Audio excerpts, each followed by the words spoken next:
সরকারের পক্ষ থেকে যা যা পদক্ষেপ নেওয়া সবগুলোই নেওয়া হচ্ছে। আজকে আমরা আদালতকে তাই জানিয়েছি। টোটাল ৩টি মামলা হয়েছে এই বিষয়গুলো নিয়ে এবং ৭৬ জনকে আসামি করা হয়েছে, তার মধ্যে ৩৩ জনকে গ্রেফতার করা হয়েছে এবং তদন্ত চলছে। এবং সরকার এবং আমরা সবাই এইটুকু আপনাদেরকে অ্যাসুরেন্স দিতে পারি যে এই বিষয়ে যা যা করার প্রয়োজন প্রত্যেকটি পদক্ষেপ নেওয়া হবে এবং অতি শীঘ্রই নেওয়া হবে, এবং যাতে এই পুরো বিষয়টি সুবিচার এবং তদন্ত সঠিকভাবে হয় সে ব্যাপারে পদক্ষেপ নেওয়া হচ্ছে। এখন জিনিসটা হচ্ছে যে সব কিছুতে আসলে আমাদের আদালতকে যে আমরা ইনভলভ করে তাদের কাছ থেকে একটা আদেশ নেওয়ার চেষ্টা করি, এটা কিন্তু ঠিক নয়। আদালতও এই কথাই মনে করেছেন যে কিছু জিনিস বা বেশিরভাগ জিনিসই দেখা যায় যে সরকারের যেটি পলিসিগত ব্যাপার বা তাদের ইনভেস্টিগেশনের ব্যাপার, যেটাতে আদালতের কোনো এখতিয়ার নেই, সেটাতে তারা আসলে ইন্টারফেয়ার করতে চান না। তো উনিও এই একই কথাই বলেছেন যে যেহেতু সরকার এখন তাদের কাছে যে তথ্য দেওয়া আছে মনে হয়েছে যে যথেষ্ট পরিমাণেই যা করার প্রয়োজন সেই সঠিক পদক্ষেপগুলোই নিচ্ছে। তো ওনারা বলেছেন যে পরবর্তীতে যদি কখনো প্রয়োজন হয় তাহলে তারা আমাদেরকে সহায়তা করার জন্য, তদন্তে সহায়তা করার জন্য যা করা দরকার করবেন, কিন্তু এই মুহূর্তে ওনারা কোনো আদেশ দিলে সেটি বোধহয় সঠিক হবে না।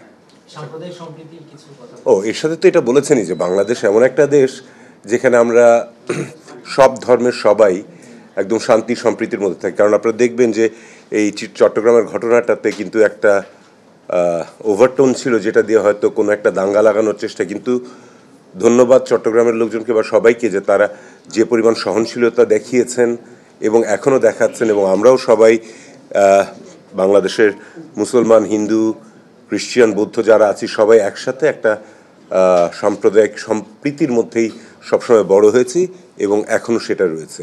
বিদেশে যতই প্রোপাগান্ডা ছড়ানো হোক, আমরা সবাই জানি সত্যটা কী, যে আমাদের দেশে কোনো সংখ্যালঘু বা কেউ তাদের কোনো রকমের ভয় থাকার কোনো কারণ নেই।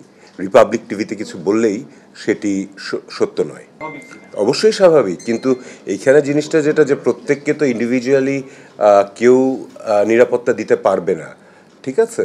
এবং এটি কিন্তু দেখেন যে আমাদের স্বাধীনতার পরে বাড়িতে প্রথম এরকম একটা ঘটনা ঘটল, ঠিক আছে? এর আগে পর্যন্ত কোনো আইনজীবী, বাইরে হত্যাকাণ্ড হয়েছে, অন্য কোনো কারণে হয়েছে, সব কিছু তো রয়েছে, কিন্তু আদালতের মধ্যে এই ঘটনাটা প্রথম ঘটলো এবং এখন থেকে অবশ্যই সেরকম নিরাপত্তার ব্যবস্থা করতে হবে আদালতে, যাতে এরকম ঘটনা না ঘটে। আচ্ছা, অনেক ভাই, দেশের সম্প্রীতির সাথে উনি কিন্তু পার্শ্ববর্তী দেশকেও ইঙ্গিত করেছেন যে তাদের সাথে সুসম্পর্ক আছে আমাদের, সেটা অব্যাহত থাকবে, কেউ ভাঙতে পারবে না, এরকম কথা।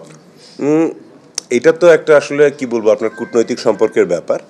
এবং এখান থেকে যতই আপনার বিভিন্ন রাজনৈতিক দল বলি, বিভিন্ন মতাবলম্বী লোকের কথা যদি বলি, তারা যদি চেষ্টা করে করার, আমার মনে হয় না যে একটি দেশের দুটি দেশের আন্তর্জাতিক সম্পর্ককে ভাঙন ধরানোটা এত সহজ।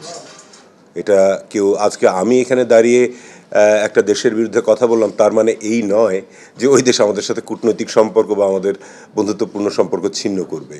এবং সিমিলারলি ওখানেও যদি এরকম কেউ বলে, আমার মনে হয় না যে আমাদের সাথে তাদের সম্পর্ক ওই কারণে খারাপ হয়ে যাবে। এটা তো খুব কমন একটা ব্যাপার, তাই না? যে আমাদের এই ঘটনার জন্য যদি এখন, যেটা আমি বলছিলাম যে চট্টগ্রামের লোক যে পরিমাণ সহনশীলতা দেখিয়েছেন এই ঘটনার পরে, আমাদের প্রথম আশঙ্কা ছিল যে ওখানে তাহলে একটা বিশাল কোনো হয়ে যাবে। ওরকম কোনো কিছুই হয়নি, ম্যাসাকার হয়নি, কিচ্ছু হয়নি, ঠিক আছে? তো এই জিনিসটা তো আমাদের মাথায় রাখতে হবে যে হ্যাঁ, হয়তো একটা হত্যাকাণ্ড হয়েছে, কিন্তু সেই হত্যাকাণ্ডের জেরটা তদন্তের মাধ্যমেই আসুক, নিজের হাতে যেন আমরা কোনো কিছু না করি।